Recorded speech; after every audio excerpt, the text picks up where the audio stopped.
Husband and wife Tim Flores and Jeannie Kwan are popularizing the Asian cuisine at their Chicago establishment, Kasama, the world's first and only Filipino Michelin-starred restaurant. Kamusta mga kaProud?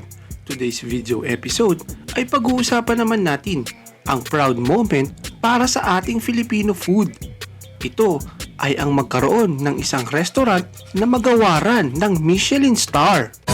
In the morning, lines form outside the Chicago eatery with customers eager for a fresh pastry. Chocolate croissant. And at night, Kasama is one of the hottest dinner reservations in town. Kung noon ay isang pangarap lamang ang makilala at mapabilang ang isang Filipino restaurant sa prestihiyosong listahan ng Michelin Star, the second I read that article, I went, Filipino food can get a Michelin Star. And I was like, I'm gonna do it. And I'm gonna be the only one that does it. Or at least the first one. pero ano nga ba ang Michelin Star? Bakit ito importante sa mga restaurant at chef? Paano ba ito nakukuha? The Michelin Star, it's been described as the Oscars of the restaurant industry. A single Michelin star can take a restaurant from a riverside favorite to a must-visit. But getting one takes a lot of work. Ang Michelin Star ay nag-originate sa bansang Pransya. Oo, mula ito sa magkapatid na Edward at Andre Michelin na una lang nakilala bilang owner ng pagawaan ng gulong. Gumawa sila ng handbook kung saan maaari mong makita ang listahan ng kainan at pahingahan. Sa ganitong paraan ay mapapadalas ang pag-alis mo ng bahay gamit ang iyong auto at sigurado pudpud ang iyong gulong. At the rest ay history, ika nga nila. The criteria, quality of ingredients used, mastery of flavor and technique, and the personality of the chef in the cuisine. Ngayon nga ay nagbunga ang paghihirap at sakripisyo ng ating kabayan para tuluyan ng makilala at ma-break natin ang barrier sa pagitan ng Michelin Star standards at Filipino food. I'm Jeannie Kwan. I'm Tim Flores, and we're the chef owners of Kasama in Chicago. Kasama in Tagalog means together, and it kind of symbolizes our backgrounds coming together. In April 2022, Kasama made history as the first Filipino restaurant to be awarded a coveted Michelin Star. We got the call, and I was like, Jeannie, I think this is it. And as we were like getting together to answer the phone call, we missed it. It's just kind of validation for all the work that our team has put into it.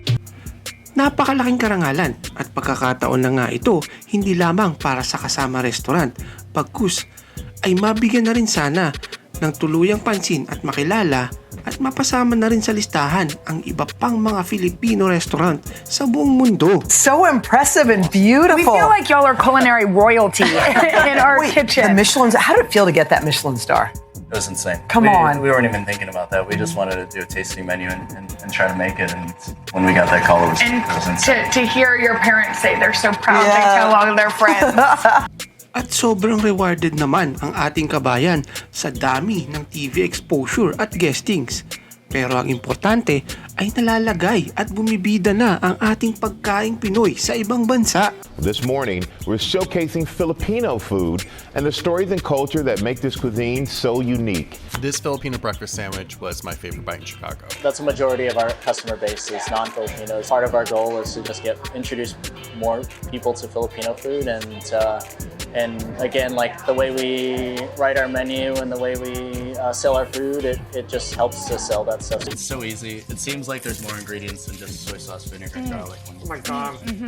No wonder why you get the Michelin Star. All of it. So delicious. Mix things up in there. Mix it up.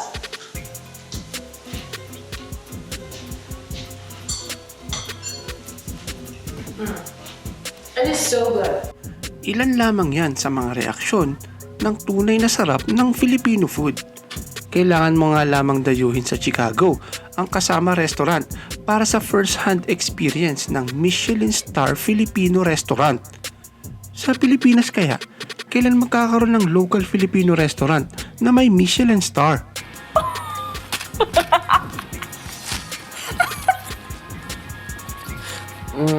Is it worth it? 100% worth it. Tonight, the James Beard Awards taking place tonight at the Lyric Opera House. Chicago won 2 awards. Westtown Restaurant, Kasama, won for Best Chefs in the Great Lakes region. At idagdag mo pa ang James Beard Award sa karangalan ng mag-asawang owner ng Filipino Team Kasama Restaurant. Husband and wife owners Jeannie Kwan and Tim Flores getting the audience to laugh as they accepted their award. Kasama na nga sa nakatanggap ng James Beard Award ay si Erwan, na pilantropo din sa pagpapalaganap ng Filipino food. Mabuhay ka, Insan Erwan, hanggat gusto mo! In fact, one of our largest revenue streams as a country are Filipinos who are working overseas, yet not a lot is known about our culture or our food. Tons of people have said Filipino food is the next big thing, and I'm obsessed with trying to figure out how to make it just a big thing. I think, with the things like with the tater tots and then the sisig, instead of using, ears or noses or head, which is typical with the sisig, using a pork belly, using a cut of meat that's more familiar. I think it'll warm people up. I think it's a good stepping stone to getting people familiar with Filipino cuisine. Sa tingin ninyo, kaProud, sapat na ba ang recognition ng ating Filipino food? Maihihilera na ba siya sa Indian, Japanese o Chinese food sa larangan ng kasikatan? Really get a sense that you're thinking like a chef and cooking like a chef. Thank you, chef. It's delicious. Thank you. I taste all the different textures, the smokiness, the different flavors. Everything seems to come together. At first I saw the peanut butter, it would have been a bit bland, but with the saltiness from the fish sauce, it's just right, the seasoning. Sa asim ng putaheng sinigang. Kinilala lang naman ito ng isang food website bilang #1 best-rated vegetable soup sa buong mundo. Wow, #1? Ikaw, kaProud, anong #1 Filipino food para sa'yo na dapat ay matikman ng buong mundo para tuluyan na silang mahumaling sa pagkaing Pinoy?